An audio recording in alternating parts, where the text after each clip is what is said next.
अनु balcony में खड़ी सामने फैले स्याह अंधेरे को घूट घूट पीने की कोशिश कर रही थी। सोचती कुछ ऐसा जादू हो कि वो स्याह अंधेरे में गुम हो जाए और फिर कोई उसे देख ना पाए। तभी मोबाइल पर मैसेज टोन बजा। वो चेक करने नहीं गई। पता था विवेक का मैसेज होगा।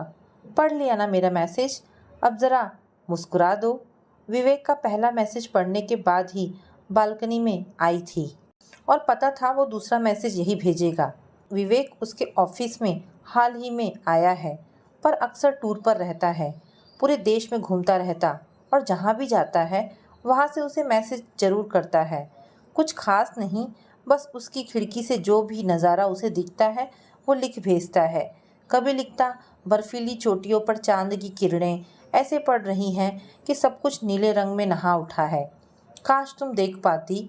कभी राजस्थान के सैंड ड्यून्स का वर्णन करता, कभी काले घुमड़ते बादलों का, कभी दहकते गुलमोहर का, तो कभी पछाड़ खाती समुद्र की लहरों का। एक बार ताजमहल देखने गया तो सिर्फ इतना मैसेज लिखा, वाह ताज। ताजमहल को देखा और तुम याद आई। वो किसी मैसेज का जवाब नहीं देती और विवेक ये बात जानता था। एक बार मैसेज में ही लिखा था, मेरा फ़ोन तो उठाओगी नहीं, पर जानता हूँ मैसेज ज़रूर पढ़ोगी और पढ़कर मुस्कुराओगी भी। विवेक बहुत ही जिंदा दिल और हंसमुख लड़का था। जितने दिन भी ऑफिस में रहता रौनक आ जाती ऑफिस में। लड़कियां तो उसके आसपास ही मंडराती रहती। लड़के भी उसके अच्छे दोस्त थे।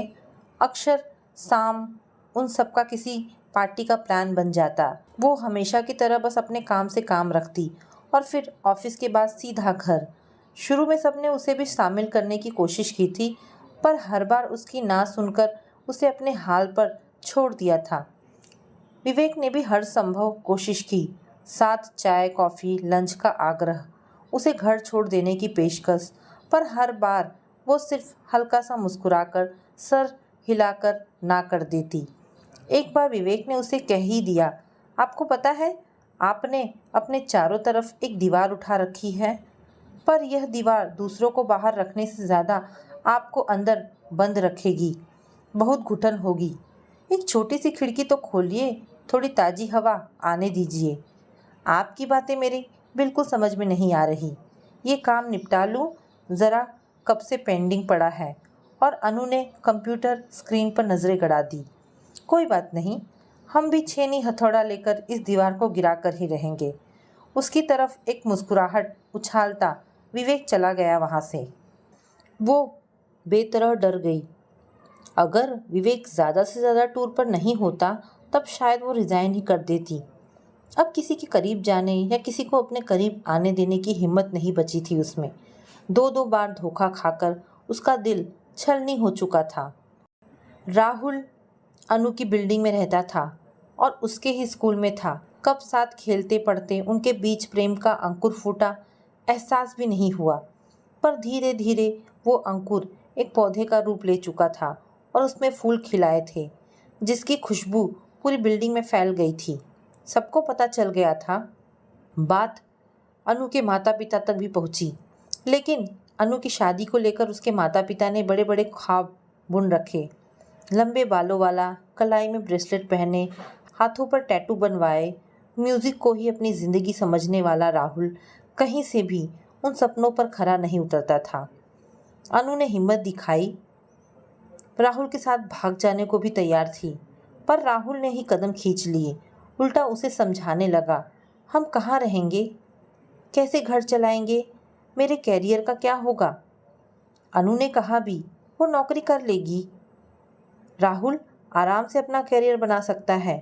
लेकिन राहुल उल्टा उसे समझाने लगा, तुम कितना कमा लोगी कि हम अलग रहकर घर भी चला सकेंगे और मैं अपने शौक भी पूरे कर सकूं। एक गिटार की कीमत पता है, और उसकी क्लासेस की फीस। मुझे अभी बहुत कुछ सीखना है अनु, कितनी मिन्नतें करनी पड़ती है तब जाकर पापा पैसे देते हैं। अगर तुम्हारे पेरेंट्स नहीं मान रहे तो फिर हमें एक दूसरे को गुड बाय कह देना चाहिए। राहुल की ये बातें सुनकर अनु ने फिर कुछ नहीं कहा। उसे भीख में प्रेम नहीं चाहिए था, पर इस घटना ने पता नहीं उसके पेरेंट्स पर क्या असर डाला कि वे अनु की शादी के लिए जल्दबाजी मचाने लगे। चुपचाप रिश्तेदारों से मिलकर एक लड़का ढूंढा गया और दिल्ली से बहुत दूर वह इस शहर में ब्याह दी गई। अनु के ऐतराज जताने पर माँ से सुनने को मिला, पहले ही बहुत गुल खिला चुकी हो, इसके पहले कि हमारे मुंह पर कालिक पुते अपना घर बार संभालो। अनु को भी अपने पेरेंट्स पर बहुत गुस्सा आया और उसने भी सोच लिया, ठीक है, वह अब अपना घर बार ही संभालेगी, पलटकर उन्हें नहीं देखेगी। उसने पूरे तन मन से अपने पति को अपनाया, पर उसकी किस्मत ने यहाँ भी धोखा दिया। उसके पति हर्ष को एक साथी नहीं, एक केयर टेकर चाहिए थी। उनकी ज़िंदगी शादी से पहले जैसी चल रही थी, उसमें शादी के बाद भी कोई बदलाव नहीं आया। वही ऑफिस के बाद दोस्तों के साथ समय बिताना, शनिवार की रात जमकर शराब पीना और फिर सारा संडे सोकर निकालना। अगर अनु कुछ कहती तो गालियाँ मिलती। एक बार अनु ने तेज आवाज़ में ऐतराज़ जताया तो हर्ष ने हाथ भी उठा दिया। इसके बाद अनु सहम सी गई। अपने माता पिता से शिकायत की तो उन्होंने कहा, वक्त के साथ सब ठीक हो जाएगा, थोड़ा बर्दाश्त करो। पर वक्त के साथ ठीक कुछ भी नहीं हुआ, बल्कि हर्ष और भी ढीठ हो गया। हर्ष को खुद के एक छोटे शहर से होने का बहुत कॉम्प्लेक्स था। वो अक्सर अनु को बड़े शहर वाली कहकर ताना देता। फिर भी अनु इस शादी को कामयाब बनाने की कोशिश में जुटी रही। पर जब उसका मिसकैरेज हुआ और उसके बाद भी हर्ष ने एक दिन भी छुट्टी नहीं ली, उसे हॉस्पिटल में छोड़ वैसे ही ऑफिस चला गया, तब अनु बुरी तरह टूट गई। उसे इस शादी से कोई उम्मीद नहीं बची थी। 2-3 महीने तो वो डिप्रेशन में ही रही। फिर उसके बाद खुद को ही धीरे धीरे समेटकर जिंदगी पटरी पर लाने की कोशिश करने लगी। रोज अखबार में नौकरी वाले कॉलम देखती, लाल निशान लगाती और बिना हर्ष को बताए इंटरव्यू दे आती। पर कहीं उसे नौकरी पसंद नहीं आती, कहीं क्वालिफिकेशन के अभाव में वो रिजेक्ट कर दी जाती, कहीं दोनों पसंद आते तो सैलरी इतनी कम होती कि इतना मर खप कर नौकरी करना उसे नहीं जमता। फिर उसे एक कंपनी में मन लायक नौकरी मिली। हर्ष से पूछा नहीं, बस उसे बताया। सुनने को मिला, हमारे खानदान की औरतें नौकरी नहीं करती। उसने पलटकर तुरंत ही कहा, और हमारे खानदान के पुरुष शराब पीकर औरतों को नहीं पीटते। शायद नई जॉब ने ही उसे इतना कहने की हिम्मत दे दी थी। पर हर्ष का ईगो बहुत हर्ट हुआ और वो रोज़ सुबह शाम ताने कसकर बदला लेने लगा। तैयार होते देख व्यंग करता, इतना सजा धजा किसके लिए जा रहा है? बॉस बहुत हैंडसम है क्या? रोज़ देर से आने वाला हर्ष अब जल्दी आने लगा था। जिस दिन उसे देर हो जाती, सुनने को मिलता, ऑफिस के बाद कॉफ़ी शॉपी पीने चली गई होगी। नौकरी बचाए रखने को ये सब करना पड़ता है। रोज़ देखता हूँ मैं यह सब। अपने होठ सिलकर वो सारे काम किए जाती। अपने माँ बाप के मन का हाल जानती थी। उन्हें अगर पता चल जाता कि उसके पति को उसका जॉब करना पसंद नहीं तो शायद ज़बरदस्ती छुड़वा देते। इसीलिए बिना पति के किसी ताने का जवाब दिए वह सारे काम करती और ज़्यादा से ज़्यादा उससे दूर रहती। बस ऑफिस का काम ही उसके लिए जीने का सहारा था। उसने बहुत मन लगाकर काम सीखा। ऑफिस के पॉलिटिक्स गॉसिप से भी दूर रहती, मेहनत से काम करती। इस वजह से ऑफिस में उसकी बहुत इज्जत भी थी। कभी कभी तलाक लेने के विषय में सोचती भी, पर फिर खुद को ही समझा देती, क्या फ़र्क पड़ जाएगा तलाक लेने से। आज भी एक छत के नीचे अजनबी की तरह ही रह रहे हैं, आगे भी अजनबी ही रहेंगे। पर एक दिन वो घर की चाबी ले जाना भूल गई थी। ऑफिस में ऑडिट चल रहा था। उसे घर आने में देर हो गई। कई बार घंटी बजाई, पर हर्ष ने दरवाज़ा नहीं खोला। पूरी रात उसने सीढ़ियों पर बैठकर बिताई और वहीं बैठे बैठे एक निर्णय ले लिया। सुबह दूध वाले पेपर वाले न देख लें, इस डर से हर्ष ने दरवाज़ा खोल दिया। वह अपने कमरे में जाकर सो गई। उस दिन ऑफिस से छुट्टी ले ली और सारा दिन घर ढूंढने में बिताया। शाम को सामान बांधा, हर्ष के आने का इंतज़ार किया। उसका रिएक्शन था, हाँ ठीक है, जाइए जाइए, मैं भी डिवोर्स दे दूँगा, दूसरी शादी करूँगा। आप शौक से दूसरी तीसरी जितनी मर्जी हो शादी कीजिए, मुझे आपके डिवोर्स पेपर का इंतज़ार रहेगा, कहकर वह बाहर निकल आई। उसके बाद से ही उसकी ज़िंदगी एक शांत झील की तरह हो गई है, सीमित दायरे में कैद। ना उसमें कोई तरंग उठती है, ना किनारे टूटने का कोई डर होता है। ऑफिस से आना, देर रात किताबें पढ़ना, गज़लें सुनना, इतना सुकून शायद उसकी ज़िंदगी में कभी रहा भी नहीं। पर जब से विवेक ने ऑफिस ज्वाइन किया है, वो लगातार इस शांत झील में कंकड़ फेंकता जा रहा है। थोड़ी देर को तरंगे उठती हैं, पर फिर झील की सतह वैसे ही शांत हो जाती है। पर अब झील के तल में इतने कंकड़ जमा हो गए थे कि उसकी चुभन झील को तकलीफ दे रही थी। विवेक भला लड़का था। अनु को उसका अटेंशन पाकर अच्छा लगता था, पर प्यार और शादी में 2 बार धोखा खा चुकी अनु विवेक को करीब आने देने से डर रही थी। उसे यह भी लगता विवेक को उसके पास्ट के बारे में मालूम नहीं है, इसीलिए वह उसकी तरफ आकर्षित है। जैसे ही विवेक को सच्चाई पता चलेगी, वह उससे खुद ब खुद दूर हो जाएगा। इसीलिए वह विवेक से दूर दूर ही रहती।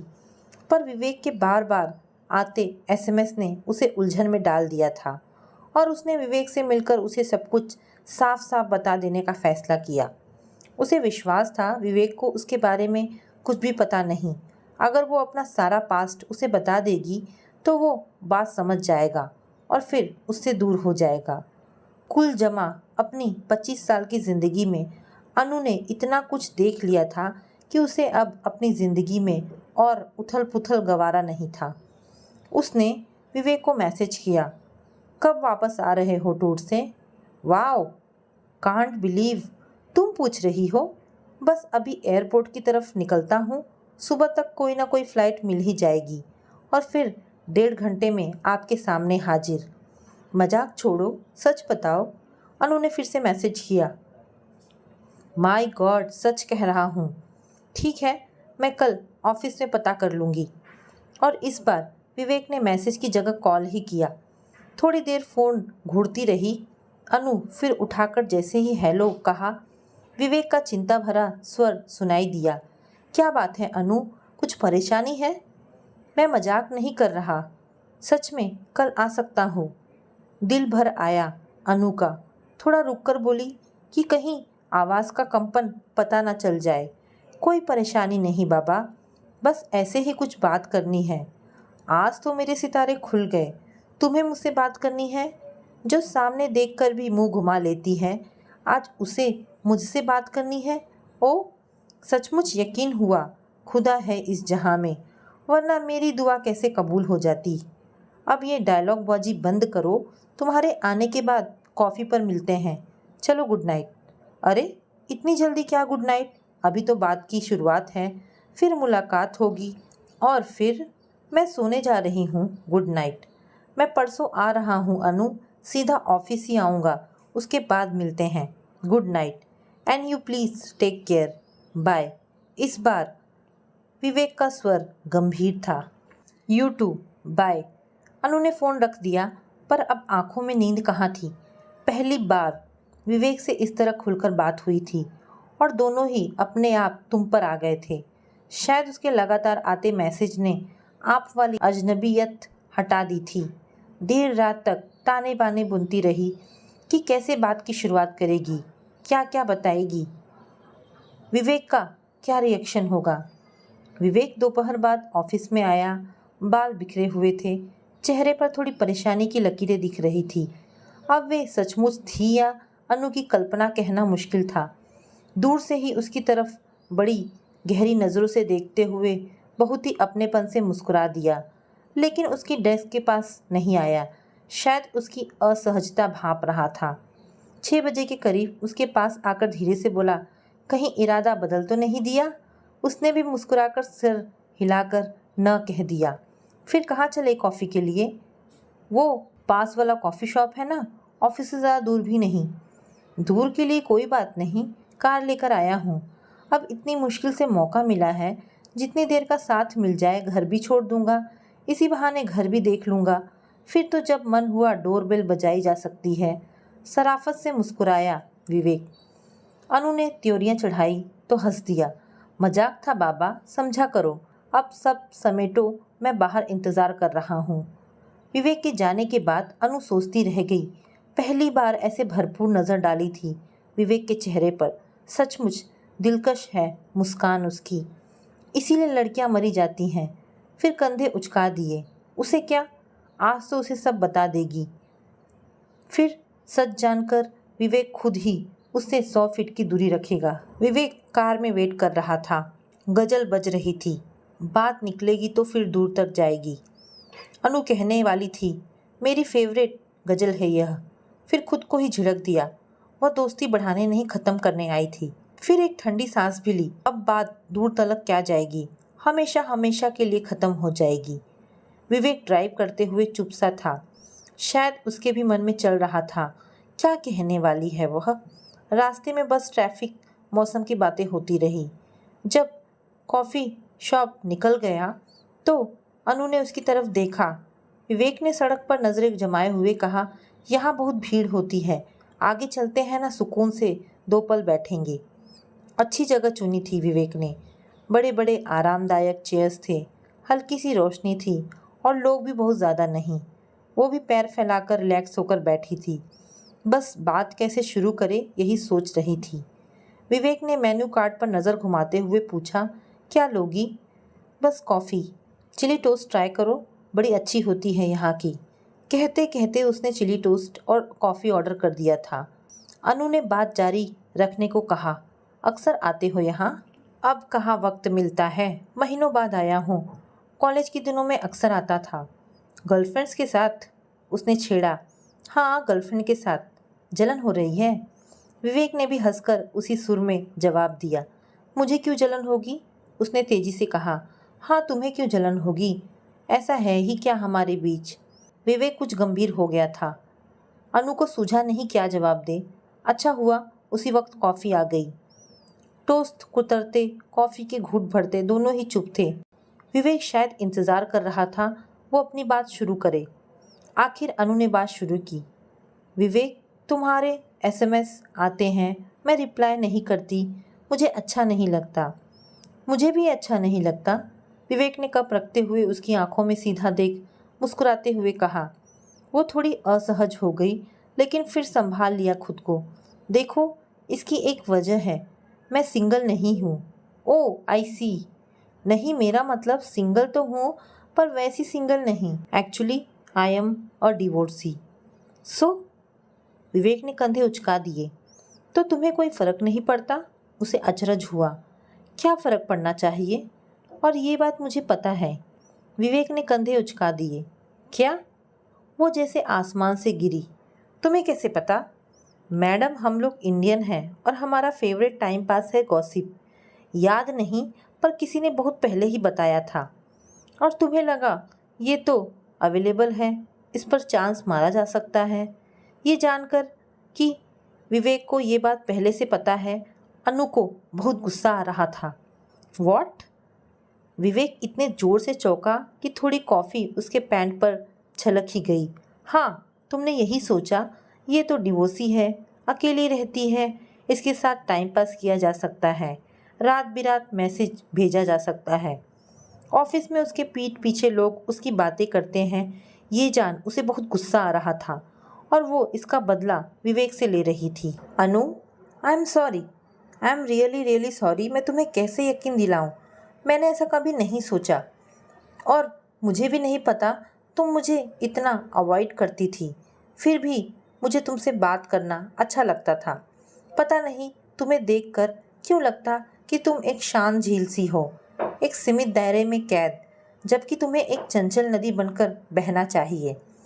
मैसेज इसलिए भेजता था कि कहीं भी कुछ अच्छा देखता तो मुझे तुम्हारा ख्याल आ जाता, मन होता वो जगह तुम्हारे साथ देखूं। बस इतनी सी बात है अनु, और कुछ नहीं। यही होता है, डिवोर्सी के साथ अवेलेबल का टैग अपने आप लग जाता है।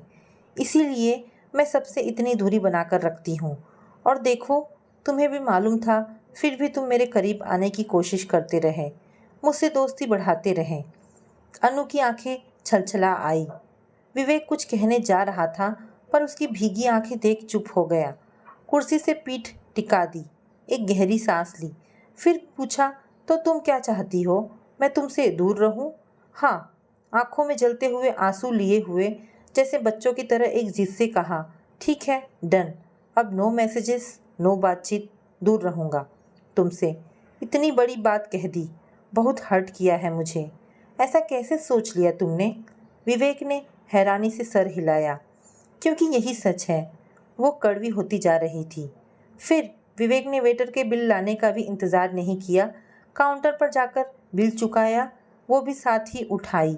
बाहर निकलकर अनु ने कहा, मैं ऑटो ले लूँगी। ओके, कहता चिन्ह आगे बढ़कर ऑटो रोकने लगा। ऑटो में बैठते हुए विवेक की तरफ देखने की हिम्मत नहीं हुई अनु की, बाय भी नहीं कहा। उसकी आंखें तो गंगा जमुना बनी हुई थी। घर आकर भी देर तक रोती रही, पर समझ नहीं पा रही थी। वो तो विवेक को खुद से दूर रहने के लिए कहने गई थी। विवेक ने उसकी बात मान भी ली, फिर भी क्यों उसके आंसू यूं उमड़े चले आ रहे थे। विवेक ने अपना वायदा निभाया भी, उसकी तरफ कभी देखता भी नहीं। ऑफिस में भी थोड़ा बुझा बुझा सा रहता। लोगों ने भी नोटिस किया तो उसने टाल दिया, अरे इतना टूर रहता है यार, आज यहाँ कल वहाँ, थक जाता हूँ। पर अब अनु की नज़रें हर वक्त विवेक पर रहती। वो कब टूर पर जा रहा है, कब वापस आ रहा है, सारी खबर रहती उसे। मोबाइल कंपनी वालों का भी कोई मैसेज आता तो चौंक जाती, और फिर विवेक के पुराने मैसेज कई बार पढ़ती। अपने उस दिन के व्यवहार का गिल्ट उसके मन में घर कर गया था। वो विवेक को कुछ और कहना चाहती थी, पर कुछ और ही कह गई। उसने सारा दोष विवेक पर डाल दिया, जबकि इतना वो भी जानती थी कि विवेक के मन में ऐसा ख्याल नहीं रहा होगा। पर अनु को समझ नहीं आ रहा था, यह जानते हुए भी, कि वह एक डिवोर्सी है। विवेक उससे प्यार कैसे कर सकता है, जबकि वो हैंडसम है, काबिल है, उसे कितनी ही सिंगल लड़कियां मिल जाएंगी। फिर ये भी सोचती है, अगर विवेक सचमुच सिर्फ उसके साथ टाइम पास करना चाहता था, तो फिर उसके बात करने से मना करने पर इतना उदास क्यों रहने लगा है। और अनु ने सोचा, उससे मिलकर अपने उस दिन के व्यवहार के लिए माफ़ी तो मांग ही लेनी चाहिए। उसे अपनी बीती ज़िंदगी की सारी बातें बता देगी कि क्यों वह इतनी कड़वी हो गई थी। और उसने विवेक को मैसेज कर दिया, क्या बहुत नाराज़ हो? मैं तुमसे कभी नाराज़ नहीं हो सकता, इस जन्म में तो नहीं। विवेक का जवाब पढ़ फिर से उसकी आंखें भर आई।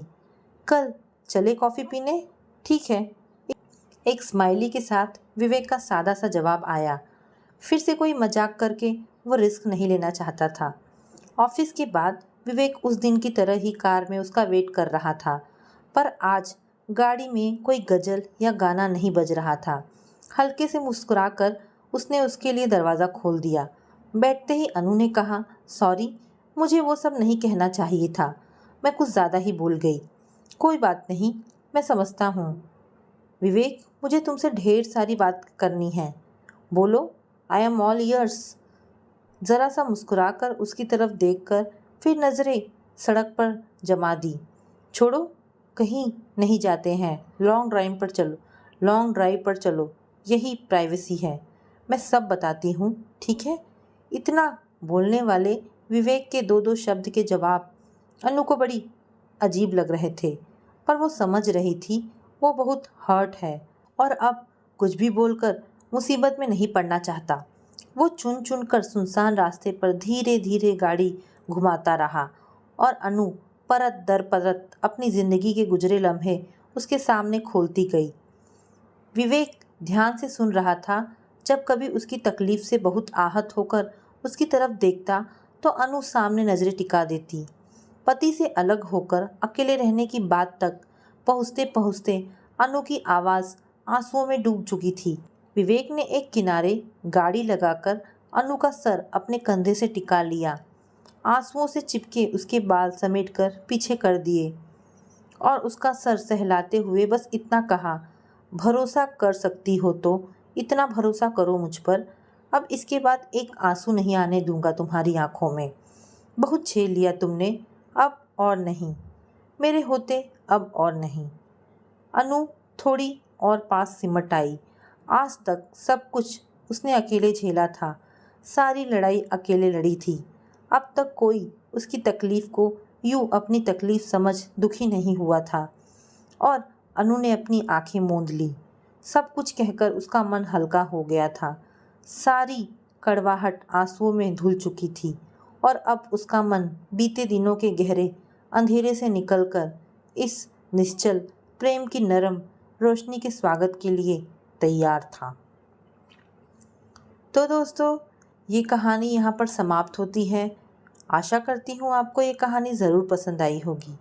अगर आपको कहानी पसंद आई है तो प्लीज़ इसे लाइक एंड शेयर करें। धन्यवाद दोस्तों।